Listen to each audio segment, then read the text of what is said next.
Expo and Science Fair, where students are presenting their projects and taking part in hands-on demonstrations. But in the meantime, Mark Miller Stadium, where the action is not about baseball, it's about science. And the future of science looks good. It looks like women leading the way in science. Yay! Science rock! From as young as 4 to 18 years old, these Bronx students had a blast at Yankee Stadium. You are leaders now.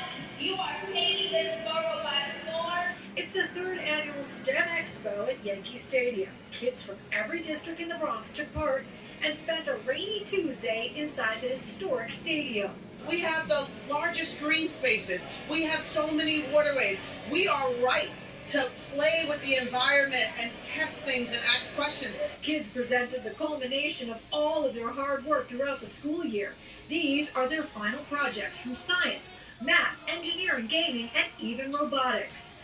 This robot can plant wildflowers. It may look like a ladybug, but it's really a robot. These students researched solutions to rising sea levels. We created this as a city that we would think would be the best for the people that are being affected by sea level rising on the coast of Puerto Rico. This budding Bronx scientist is curious about finding cures for cancer. What do you want to be when you grow up? When I grow up, I want to be either a doctor or a lawyer. I want to be able to help people. Brian Smith with the New York Yankees says this event is all about empowering the next generation of leaders. This comes down to generating access for our community. We're doing that today by working with Community School District 9, New York City Public Schools, CEI, to make sure these kids are on a productive path, not only today, but throughout life. The competition is fierce and everybody here got a medal and an experience of a lifetime. Here it felt